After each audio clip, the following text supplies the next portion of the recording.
ಒಬ್ಬ ನಟ ಯಾವಾಗಲೂ ಒಂದು ಒಳ್ಳೆ ಪಾತ್ರ ಪ್ರೇಕ್ಷಕನ ಪ್ರೀತಿನೇ ಬಯಸ್ತಾ ಹೋಗ್ತಾನೆ. ಆದರೆ ಆ ಬಯಸುವಿಕೆಯ ಹಿಂದ್ಗಡೆ ಒಂದು ದೊಡ್ಡ ಹೋರಾಟ ಇರುತ್ತೆ. ದಿಲೀಪ್ ರಾಜ್ ಅವರ ಸಿನಿಮಾ ಕೆರಿಯರು, ಟೆಲಿವಿಷನ್ ಕೆರಿಯರ್ ನೋಡಿದಾಗ ನಮಗೆ ಒಂದು ಮಾತು ಸೂಕ್ತವಾಗಿ ಮನಸ್ಸಲ್ಲಿ ಬರುತ್ತೆ. ಹಿ ಡಿಸರ್ವ್ಸ್ ಮೋರ್ ಅಂತ. ಆ ಮೋರ್ನೆಸ್‌ನ ಒಂದು ಹುಡುಕಾಟದಲ್ಲೇ ಇವತ್ತು ಲವ್ ಮಾಕ್ಟೈಲ್ 3 ಪ್ರೆಸ್ ಮೀಟ್‌ನಲ್ಲಿ ಸಿಕ್ಕಿದ್ದಾರೆ. ಸಾಮಾನ್ಯವಾಗಿ Dilip Raj sir cinema press ಮೀಟ್‌ಗಳಲ್ಲಿ ಬಹಳ ಕಡಿಮೆ ಸಿಗೋದು. ಇವತ್ತು ನಮಗೆ ಮಾತಿಗೆ ಸಿಕ್ಕಿದ್ದಾರೆ, ಮಾತಾಡಿಸ್ತಾ ಹೋಗ್ತೀನಿ. ದಿಲೀಪ್ ಸರ್, ಒಂದು ಮಾತು ಬರುತ್ತೆ ಡಾರ್ಲಿಂಗ್ ಕೃಷ್ಣ ಅವರ ಬಾಯಿಂದ. ನಾನು ದಿಲೀಪ್ ರಾಜ್ ಅವ್ರಿಗೆ ಪಾತ್ರ ಬರೆದಿದ್ದು ಅಂತ, ಅವ್ರ ಕೈಯಲ್ಲೇ ಮಾಡಿಸ್ಬೇಕು ಅಂತ ಆಸೆ ಇತ್ತು ಅಂತ. ಇದು ಎಷ್ಟು ಸಾರ್ಥಕತೆ ಕೊಡುತ್ತೆ ನಿಮಗೆ? ಆ್ಯಕ್ಚುಲಿ ನನಗೂ ಅವ್ರು ಅಪ್ರೋಚ್ ಮಾಡಿದಾಗ ಇದೇ ಥರನೇ ಹೇಳಿದ್ದು. ಇಲ್ಲ ಸರ್ ನೀವೇ ಮಾಡಬೇಕು, ನೀವು ಕತೆ ಕೇಳೋಕ್ಕೆ ಹೋಗ್ಬಿಡಿ, ಅಷ್ಟು ಚೆನ್ನಾಗಿದೆ ನಿಮ್ಮ ಪಾತ್ರ ಅಂತ. ನಾನು ಅದನ್ನು ಹೋಗಿ ಫಸ್ಟ್ ಟೈಮು ಅವರು ಫಸ್ಟ್ ಡ್ರಾಫ್ಟ್ ನರೇಟ್ ಮಾಡಿದಾಗ ನನಗೂ ಅನ್ನಿಸ್ತು, ಇಲ್ಲ ನಿಜವಾಗ್ಲೂ ಇದು ಬೇರೆ. ಅಟ್ಲೀಸ್ಟ್ ನಾನಂತೂ ಆ ಥರದ ಒಂದು ಪಾತ್ರ ಮಾಡಿರಲಿಲ್ಲ ನಾನು. ಆ್ಯಂಡ್ ಒಬ್ಬ ಕಲಾವಿದ ಏನೋ ಹೊಸದು ಹೊರಗಾಕಬೇಕು ಅಥವಾ ಹೊಸದೇನೋ ತರಬೇಕು ಅಂದರೆ ಅದಕ್ಕೆ ಇನ್ನೊಬ್ಬ ಯಾರೋ ಕನಸು ಕಾಣಬೇಕು. ಯಾಕಂದರೆ ನಾನು ಕನಸು ಕಂಡಿದ್ದನ್ನು ನಾನು ಹೊರಗಾಕೋಕ್ಕಾಗಲ್ಲ. ಯಾಕಂದರೆ ಸ್ಕ್ರಿಪ್ಟ್ ನಂದಿರಲ್ಲ, ಪಾತ್ರಗಳು ನಂದಿರೋದಿಲ್ಲ. ಸೊ ಹಾಗಾಗಿ ಒಬ್ಬ ನಿರ್ದೇಶಕ ಅಥವಾ ಯಾರೊಬ್ಬ ನನ್ನ ಬಗ್ಗೆ ಯೋಚನೆ ಮಾಡ್ತಾನೆ, ಆ ವ್ಯಕ್ತಿ ತುಂಬ ಇಂಪಾರ್ಟೆಂಟ್ ಆಗ್ತಾರೆ. ಸೊ ಹಾಗಾಗಿ ಕೃಷ್ಣ ಅವರು ಹೇಳಿದ್ದು 100% ನಿಜ ಅಂತ ನನಗೆ ಸ್ಕ್ರಿಪ್ಟನ್ನು ಕೇಳಿದಾಗ ಅನ್ನಿಸ್ತು. But I am glad cinema full ಮುಗಿದಾದ ಮೇಲೂ ಅವ್ರಿಗೆ ಅದೇ ಅಂದರೆ ಒಪಿನಿಯನ್ ಇದೆ, ಇದು ಕೊಟ್ಟಿದ್ದು ಚೆನ್ನಾಗಾಯಿತು ಅನ್ನೋದು. ಅದು ನನಗೆ ಖುಷಿ ಇದೆ. ನಿಮ್ಮ ಜೀವನದಲ್ಲಿ ನಂಬರ್ಗೆ ನೀವು ಜಾಸ್ತಿ ಮಹತ್ವ ಕೊಡಲಿಲ್ಲ, ಕ್ವಾಲಿಟಿಗೆ ಕೊಡ್ತಾ ಹೋದ್ರಿ. ಇಷ್ಟು 20-25 ವರ್ಷದಲ್ಲಿ ಬೇರೆ ಬೇರೆ ಸಿನಿಮಾಗಳಲ್ಲಿ ನೀವು ಆ್ಯಕ್ಟ್ ಮಾಡಿಬಿಡ್ಬೋದಾಗಿತ್ತು, ಬಂದ ಅವಕಾಶಗಳನ್ನೆಲ್ಲ ಒಪ್ಕೊಂಡಿದ್ರೆ. ಸಾಮಾನ್ಯವಾಗಿ ಕಾಡುತ್ತೆ ಎಲ್ರಿಗೂ ಒಂದು ಪ್ರಶ್ನೆ, ದಿಲೀಪ್ ರಾಜ್ ಅವ್ರು ಏನು ಬಯಸ್ತಾರೆ ಅಂತ. ಒಂದು ನನಗೆ ನಾನು ಬೇಸಿಕ್ಲಿ ರಂಗಭೂಮಿಯಿಂದ ಬಂದಿರೋದ್ರಿಂದ ನನಗೆ ನಾನು ಚಾಯ್ಸ್ ಇಲ್ಲದೆ ನಾನು ಇಲ್ಲಿಗೆ ಬರಲಿಲ್ಲ. ಅಂದರೆ ನಾನು ಇದನ್ನು ಮಾಡಬೇಕು ಅಂತ ಯಾವತ್ತೂ ನಿರ್ಧಾರ ಮಾಡೋದು, ಅವತ್ತು ನಾನು ಡಿಸೈಡ್ ಮಾಡಿದ್ರೆ ಚೆನ್ನಾಗಿರೋದು ಮಾಡಬೇಕು, ಇಲ್ಲಾಂದರೆ ಬೇಡ ಅಂತ. ನನ್ನ ಉದ್ದೇಶ ಒಂದೇ, ದುಡಿಲೇಬೇಕು ಅನ್ನೋ ಥರ ಇತ್ತು ಅಂದರೆ ನಾನು ಇಲ್ಲಿ ದುಡಿಬೇಕು ಅಂತೇನಿಲ್ಲ. ನಾನು ಬೇರೆ ಏನು ಕೆಲಸ ಮಾಡಿದ್ರು ದುಡಿಬೋದು. ಬಟ್ ಇಲ್ಲಿ ಏನಂದರೆ ನನ್ನದೇ ಆದಂಥ ಒಂದು ಬೇರೆ ಥರದ ವೈಯಕ್ತಿಕವಾದಂಥ ಇನ್ವೆಸ್ಟ್ಮೆಂಟ್ ಇದೆ. ಆ್ಯಕ್ಟಿಂಗ್ ಅನ್ನೋದು ಅಥವಾ ಅದನ್ನು ತಪಸ್ಸು ಮಾಡಬೇಕು, ಆ ತಪಸ್ಸಿಗೆ ಅಷ್ಟು ಈಸಿಯಾಗಿ ಬಿಟ್ಕೊಡೋಕೆ ನನಗಿಷ್ಟ ಇಲ್ಲ. ಸೊ ಒಂದು ಅದು. ಆ್ಯಂಡ್ ಅನಿವಾರ್ಯತೆ ಇಲ್ಲ ನನಗೆ. ಅಂದರೆ ಯಾವ ಸಿನಿಮಾ ಬಂದರೂ ಮಾಡಲೇಬೇಕಪ್ಪ ಅನ್ನೋ ಅನಿವಾರ್ಯತೆ ನನಗಿಲ್ಲ. ಯಾಕಂದರೆ ದುಡಿಮೆಗೆ ಸಂಬಂಧಪಟ್ಟಂಗೆ ಜೀವನ ನಡೆಸೋದಕ್ಕೆ ನನ್ನದೇ ಆದಂಥ ಬೇರೆ ಬೇರೆ ಕ್ಷೇತ್ರಗಳಲ್ಲಿ ನಾನು ಮಾಡ್ತಾಯಿದ್ದೀನಿ, ಕೆಲಸ ಮಾಡ್ತಾಯಿದ್ದೀನಿ. ಅಟ್ಲೀಸ್ಟ್ ಸಿನಿಮಾ ಅಂತ ಬಂದಾಗ, ನಟನೆ ಅಂತ ಬಂದಾಗ ನನಗೆ ಖುಷಿ ಕೊಡುತ್ತೆ ಅನ್ನೋದಾದರೆ ನಾನು ಏನು ಬೇಕಾದರೂ ಮಾಡ್ತೀನಿ ಅದು. ಸೊ ಮಿಕ್ಕಿದ್ದೆಲ್ಲ ಸೆಕೆಂಡ್ರಿ ಆಗುತ್ತೆ. ಅಂದರೆ ಸಿನಿಮಾ ಯಾರು ಮಾಡ್ತಾಯಿದ್ದಾರೆ, ಸಿನಿಮಾ ಹಿಂದೆ ಯಾರಿದ್ದಾರೆ, ಸಿನಿಮಾ ಹೇಗೆ ಮಾಡ್ತಾ ಇದ್ದಾರೆ, ಇದೆಲ್ಲ ಸೆಕೆಂಡ್ರಿ ಆಗುತ್ತೆ. ನನಗೆ ನಾನು ಮಾಡ್ತಿರೋ ಪಾತ್ರ ಚೆನ್ನಾಗಿದೆಯಾ, ಅದನ್ನು ಅವ್ರು ಚೆನ್ನಾಗಿ ನೋಡ್ತಾ ಇದ್ದಾರಾ, ಅದಷ್ಟೇ ಮುಖ್ಯ ಆಗೋದು.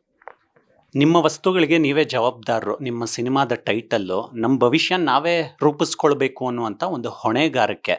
ದಿಲೀಪ್ ರಾಜ್ ಅವ್ರಿಗೆ ಬೇಸರ ಇದೆಯಾ, ನಾನು ಒಳ್ಳೆ ಕೆಲಸಗಳನ್ನು ಕೊಟ್ಟಾಗಲೂ ಕೂಡ ಕೆಲವರು ರಿಸೀವ್ ಮಾಡ್ಕೊಳ್ಳಿಲ್ಲ ಅಂತ?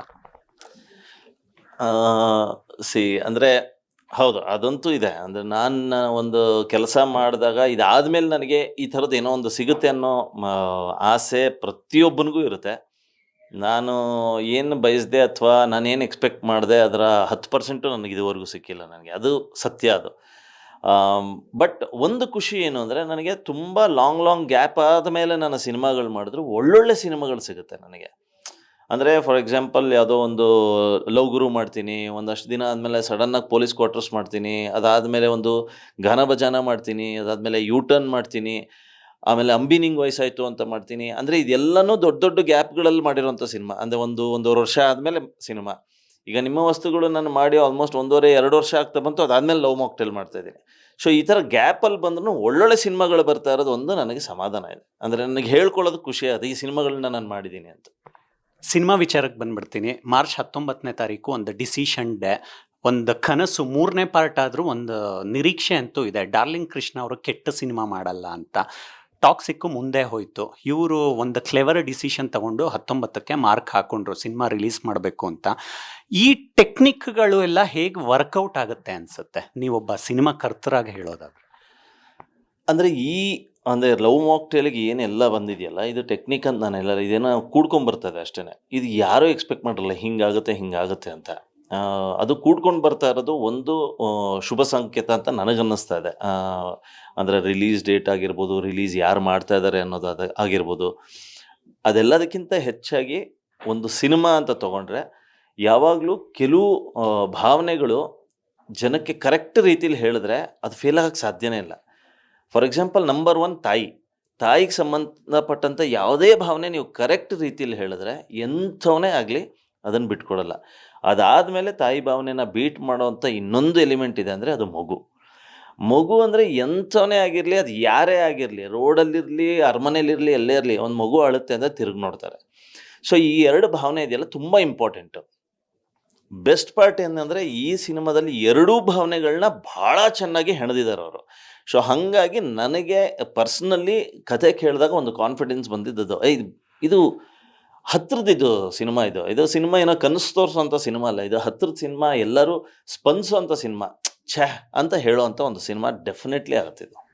ಕೊನೆಯದಾಗಿ ಈಗ ಮಾರ್ಚ್ 19ನೇ ತಾರೀಕು ರಿಲೀಸ್ ಡೇಟ್ ಅನೌನ್ಸ್ಮೆಂಟ್ ಆದಮೇಲೆ ನೀವು ಎಲ್ಲ ಸೋಷಿಯಲ್ ಮೀಡಿಯಾ ನೋಡ್ತಾ ಇರ್ತೀರಾ. ಕೆಲವೊಂದು ಮೀಮ್ಸ್ಗಳು ರೆಡಿ ಆಗ್ತಾ ಇದ್ದಾವೆ, ಟಾಕ್ಸಿಕ್ ಬಗ್ಗೆ ಆಗಿರ್ಬೋದು, ಲವ್ ಮಾಕ್ಟೈಲ್ 3 ಬಗ್ಗೆ ಆಗಿರ್ಬೋದು. ಅದನ್ನು ಫನ್ನಾಗೂ ತೆಗೆದುಕೊಳ್ಬೋದು, ನೆಗೆಟಿವ್ ಆಗೂ ತೆಗೆದುಕೊಳ್ಬೋದು. ನೀವು ಇಬ್ರಿಗೂ ಕೂಡ ಬಹಳ ನಿಕಟವಾಗಿ ಇದ್ರಿ. ಯಶ್ ಅವರು, ರಾಧಿಕಾ ಪಂಡಿತ್ ಅವ್ರ ಜೊತೆ ಕೂಡ ನೀವು ಹೆಜ್ಜೆ ಹಾಕಿದವರು, ಕೆಲಸ ಮಾಡಿದವರು. ಕೃಷ್ಣ ಅವರ ಮಿಲನ ಜೊತೆ ಕೂಡ ಒಂದಷ್ಟು ವರ್ಷಗಳ ಮಾತುಕತೆ ಇದೆ, ಸ್ನೇಹ ಇದೆ. ಇದನ್ನೆಲ್ಲ ಹೇಗೆ ನೋಡ್ತೀರಾ? ದೊಡ್ಡ ಸಿನಿಮಾಗಳು, ಕಂಟೆಂಟ್ ಡ್ರಿವನ್ ಸಿನಿಮಾಗಳು ಒಟ್ಟೊಟ್ಟಿಗೆ ಬರೋದನ್ನ. ನನಗೆ ಪರ್ಸನಲ್ ಈಗ ನೀವು ಹೇಳಿದ್ರಲ್ಲ, ಅಂದರೆ 2 ಸಿನಿಮಾ ಮೇಕರ್ಸು, ಯಶ್ ಆಗಿರ್ಬೋದು ಅಥವಾ ಕೃಷ್ಣ ಆಗಿರ್ಬೋದು, ಇವ್ರನ್ನ ತುಂಬ ಹತ್ತಿರದಿಂದ ನೋಡಿದ್ದೀನಿಲ್ಲ. ಐ ಥಿಂಕ್ ಅವರು ಈ ಮೀಮ್ಸು ಇದನ್ನೆಲ್ಲ ಮೀರಿಬಿಟ್ಟಿದ್ದಾರೆ ಅವರು. They just think about there vision ಅಷ್ಟೇ.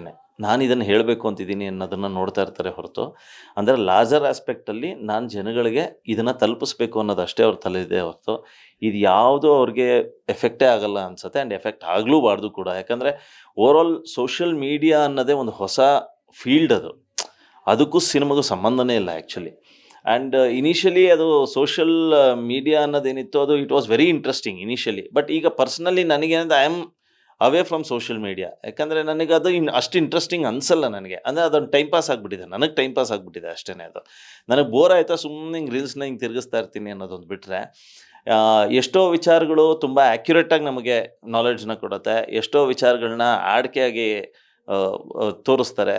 ಅದು ಕೆಲವ್ರಿಗೆ ಬಿಸ್ನೆಸ್ ಆಗಿರ್ಬೋದು, ಕೆಲವ್ರಿಗೆ ಇನ್ನೇನೋ ಆಗಿರ್ಬೋದು ಅಂತ ನನಗನ್ಸುತ್ತೆ. ಸೊ ಹಾಗಾಗಿ ಎಸ್ಪೆಷಲಿ ಸಂಬಡಿ ಲೈಕ್ ಕೃಷ್ಣ ಅಥವಾ ಯಶ್ ಅವ್ರಿಗಾಗಲಿ ಇದೆಲ್ಲ ಅಷ್ಟು ಮ್ಯಾಟ್ರ್ ಆಗಲ್ಲ, ಆಗಲೂಬಾರ್ದು ಯಾವ ಸಿನಿಮಾ ಮೇಕರ್ಗೂ ಅಂತ ನನ್ನ ಒಪಿನಿಯನ್. ಅದು okay sir, all the best. ನಿಮ್ಮ ಹೋರಾಟ ಜಾರಿಯಲ್ಲಿರಲಿ.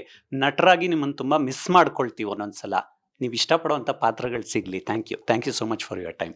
ಇವಿಷ್ಟು ನಟರಾಗಿರೋ ದಿಲೀಪ್ ರಾಜ್ ಅವರ ಮಾತುಗಳು. ಕ್ಯಾಮ್ರಾ ಪರ್ಸನ್ ಪವನ್ ಜೊತೆ ಮಾವಳ್ಳಿ ಕಾರ್ತಿಕ್, ಕರ್ನಾಟಕ ನ್ಯೂಸ್ ಬೀಟ್.